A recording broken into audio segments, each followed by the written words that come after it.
Nikita Mirzani kembali datangi Polres Metro Jakarta Selatan, Selasa, 17 September 2024. Kedatangannya kali ini adalah untuk memenuhi panggilan penyidik, terkait laporannya terhadap seseorang berinisial VB. Saat ditemui, Nikita Mirzani akhirnya mengungkapkan alasan melaporkan VB, yang pernah memiliki hubungan dengan putrinya, Laura Meizani.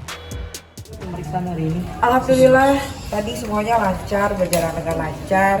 Ini juga masih meriksa satu saksi lagi. Habis itu ya tinggal tunggu kelanjutan dari Polres Jakarta Selatan. Terkait yang unggahan Kaniki tadi di Instagram itu maksudnya gimana? Yang video di Telegram Kaniki bisa dijelaskan? Oh, itu video, itu nanti beda lagi laporannya. Jadi itu laporan terpisah gitu. Jadi artinya akan ada berapa laporan? Berapa, Bang? Kalau secara hukum bisa ada 2 laporan lagi. Yang jelas satu laporan terkait perlindungan anak, satu lagi terkait undang-undang ITE, tapi kami belum laporkan. Terlapornya tetap satu orang ini terlapornya? Tetap nih, kita terlapornya ada seseorang. Kan ini berarti yang di Telegram barusan yang diduga video shoot nanti akan ada laporan tersendiri. Ada laporan tersendiri lagi.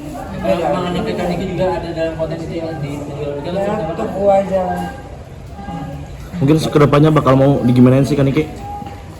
Depannya bakal mau digimanain? Ya, gimana ya, masukin ke penjara aja. Biar ada efek jerak, biar jadi pelajaran untuk anak-anak muda di luar sana juga. Kalau masih muda ya sesuai sama umurnya aja, lakukan sesuai sama umurnya gitu kan. Ya umur segitu lagi lucu-lucunya ya, kalau pengen tahu pergaulan ya cukup tahu pergaulan aja, tapi jangan sampai kebablasan. Niki, kamu merasa dibohongin nggak sih dengan artinya dengan yang prank terus udah gitu yang dibilang punya bukti-bukti jelas gitu loh? Kalau kami sih gini, dalam persoalan ini kita nggak masuk kepada persoalan-persoalan di luar hukum ya. Jadi yang jelas setelah kami pelajari ini ada dugaan tindak pidana kejahatan.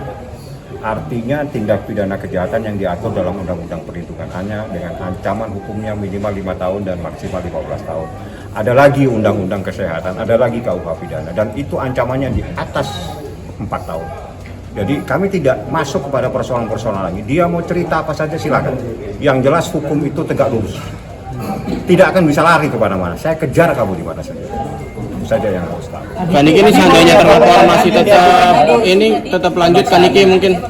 Pertanyaan tadi 22 yang ini, ada tadi saksi ada sekitar 30-an, ada lagi 22, ada jadi 1, 2, 3, 4, 5 tadi saksi. Kaniki, kenapa membawa Yolo sama Cindy dan lain-lain untuk menjadi saksi, Pak? Kenapa membawa Cindy dan Yolo? Karena Cindy adalah teman online-nya itu anak ya.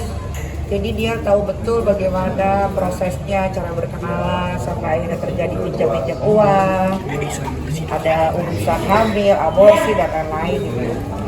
Kaniki, aku juga sempat kontekan sama si Cindy, katanya dia juga punya beberapa bukti-bukti yang yang seputar masalah ini, termasuk soal aborsi sendiri. Itu gimana, Kak? Ya makanya kan dia jadi saksi. Kalau itu sudah disampaikan di dalam proses pemeriksaan dan dengan data-data yang ada. Jadi itu persoalan yang kami laporkan.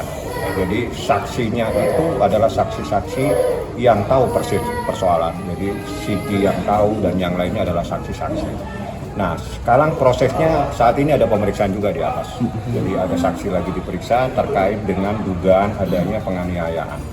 Atau mungkin ada sesuatu, nanti dijelaskan. Saya tidak mungkin akan membuka apa yang menjadi materi dalam proses pemeriksaan. Yang jelas nih kita diperiksa 22 pertanyaan, ada 25 pertanyaan, ada 3 tadi saksi, dan hari ini 4, tambah 1 lagi. Artinya saksi yang dari luar negeri itu adalah Cindy atau seperti apa? Coba tanya sama yang bersangkutan, dia dari mana? Artinya berarti Kaniki sudah mengantongi bukti dengan adanya tuduhan aborsi itu. Kalau itu, jadi berdasarkan data yang ada, kami punya bukti. Bukti itu harus di-cover dengan bukti yang lain, dan itu menjadi materi proses pemeriksaan. Dan unit PPA ahlinya di bidang ini, karena ini adalah tindak pidana yang diatur dalam Undang-Undang Perlindungan Anak. Jadi unit PPA yang paling ahli di bidang ini. Bagaimana dalam memproses dugaan terkait tindak pidana ini. Karena gini, apapun yang terjadi ini ada anak di bawah umur dan tunduk pada Undang-Undang Perlindungan Anak. Anak yang di bawah umur menjadi tanggung jawab orang tuanya, sehingga orang tuanya punya hak untuk melaporkan. Dan ini pembelajaran buat semua. Jangan takut membuat laporan di kantor polisi untuk melindungi anak sendiri. Begitu nih ya.